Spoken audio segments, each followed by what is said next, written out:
Wow.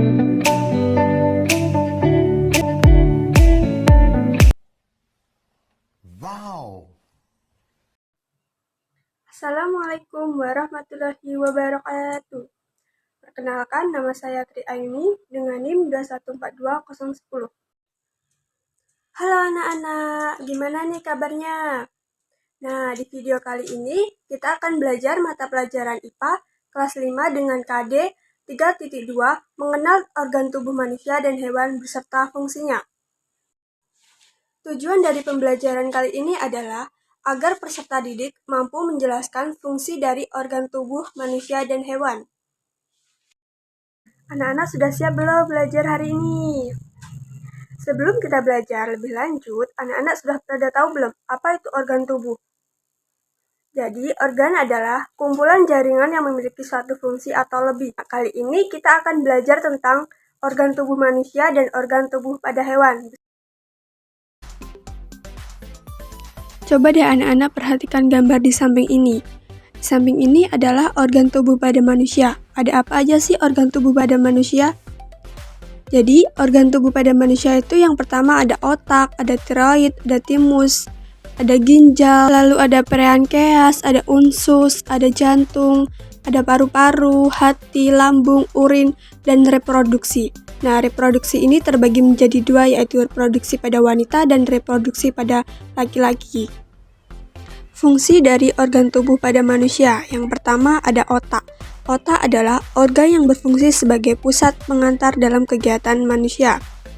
Otak dibagi menjadi 4, yaitu yang pertama ada otak besar, sebagai pusat ingatan, kesadaran, dan kecerdasan. Yang kedua ada otak tengah, penghuni dari sistem penglihatan dan sistem pendengaran. Yang ketiga ada otak kecil, sebagai pusat pengantar keseimbangan tubuh, posisi tubuh, dan gerakan otot. Dan yang terakhir ada sumsum lanjutan, sebagai pusat pengantar pernapasan, alat pencernaan, dan gerakan jantung. Yang kedua adalah kelenjar tiroid, merupakan salah satu bagian dari sistem endokrin yang berfungsi sebagai memproduksi serta mensekres hormon-hormon yang berperan dalam mengontrol proses metabolisme tubuh. Yang ketiga ada kelenjar thymus. Kelenjar yang berada di belakang tulang dada ini sering disebut sebagai pusat dari ketebalan tubuh yang berfungsi sebagai memproduksi sel darah putih yang bekerja melawan pertumbuhan sel-sel yang tidak normal dan bakteri. Yang keempat ada jantung. Jantung terletak di rongga dada sebelah kiri.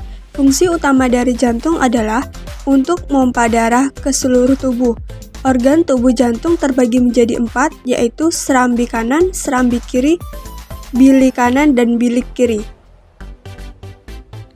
Selama proses pencernaan, pankreas berfungsi sebagai membuat cairan yang disebut dengan enzim. Enzim ini kemudian digunakan untuk memecah gula, lemak, dan pati. Bukan cuma enzim, pankreas juga membantu sistem pencernaan dengan membentuk hormon. Yang keenam ada ginjal. Fungsi utama dari ginjal adalah menyaring darah, membuang limbah, dan racun yang tertumpuk di dalam tubuh manusia. Ginjal juga berfungsi untuk mengeluarkan urin dari dalam tubuh dan menjaga keseimbangan kadar cairan yang berkaitan langsung dengan metabolisme. Yang ketujuh yaitu hati. Fungsi dari hati yaitu menghancurkan racun dalam darah hingga membantu proses pencernaan. Apabila organ hati tidak berfungsi dengan baik, berbagai kondisi serius dapat muncul. Yang kedelapan ada paru-paru. Paru-paru adalah organ utama sistem pernapasan yang berfungsi sebagai tempat pertukaran oksigen dengan karbon dioksida melalui proses pernafasan.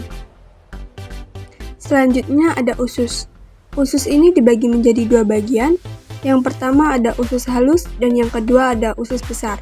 Usus halus berfungsi untuk memecahkan serta menyerap nutrisi yang terdapat di dalam makanan yang kita konsumsi. Sedangkan usus besar merupakan bagian akhir dari proses pencernaan kita sebelum dikeluarkan melalui anus. Selanjutnya yaitu ada lambung. Selain mengelola, menyimpan, dan menyingkirkan zat berbahaya, Fungsi lambung juga untuk menyerap zat yang baik untuk tubuh.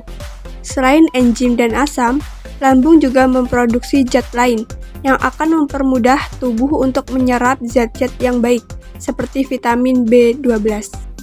Sistem urin adalah sistem organ yang berfungsi untuk menyaring dan membuang zat limbah dengan cara menghasilkan urin. Yang terakhir ada sistem reproduksi. Sistem reproduksi wanita dan pria berbeda. Organ reproduksi pada wanita terdiri dari lubang vagina, vulva, rahim, ovarium, dan tuba Fallopi yang menghasilkan sel telur.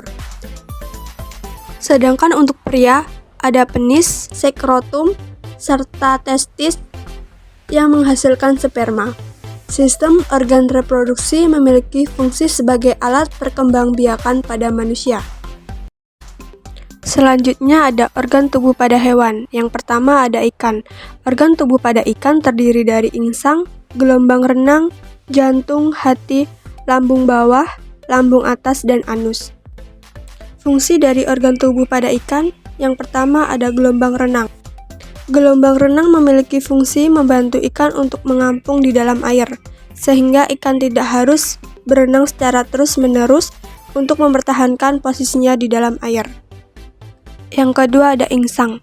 Insang merupakan alat pernapasan yang terdapat pada banyak organisme air, yang berfungsi untuk mengikat oksigen dan mengeluarkan hasil respirasi berupa karbon dioksida.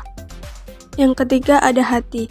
Hati pada ikan memiliki fungsi yaitu sebagai penetalisir zat-zat racun di dalam tubuh, membantu kegiatan metabolisme di dalam tubuh, baik lemak, karbohidrat, bahkan protein.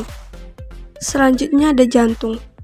Jantung pada ikan merupakan sarana untuk mengonversi energi kimiawi menjadi energi mekanik dalam bentuk tekanan dan aliran darah. Yang kelima ada lambung. Lambung ikan berfungsi sebagai menyimpan makanan dan pencernaan makanan. Lambung ikan memiliki 4 lapisan, yaitu tunika mukosa, tunika submukosa, tunika muscularis, dan tunika sorosa. Yang terakhir ada anus. Anus memiliki fungsi untuk mengeluarkan kotoran-kotoran dari makanan yang dimakan oleh ikan. Yang kedua ada organ tubuh pada burung. Organ tubuh pada burung terdiri dari lubang hidung, trakea, syairin, kantong udara, bronkus, paru-paru. Fungsi organ tubuh pada burung. Yang pertama ada lubang hidung, yang memiliki fungsi yaitu masuknya udara ke dalam paru-paru. Yang kedua ada trakea. Dengan ukuran yang panjang, trakea dapat menampung oksigen yang dibutuhkan burung dalam jumlah besar. Selanjutnya udara akan mengalir ke seluruh cabang trakea, yaitu bronkus primer.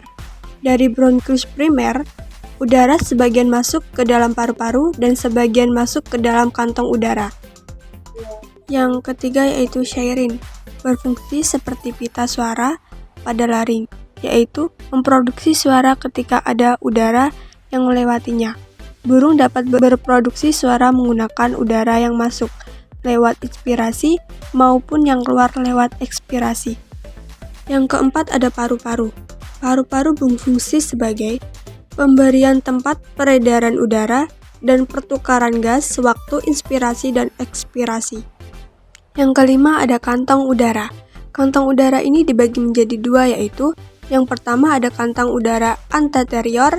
Inilah yang membantu menginspirasikan pernapasan burung ketika terbang, yaitu membantu meningkatkan aliran udara ke paru-paru yang dipengaruhi oleh gerakan sayap tadi.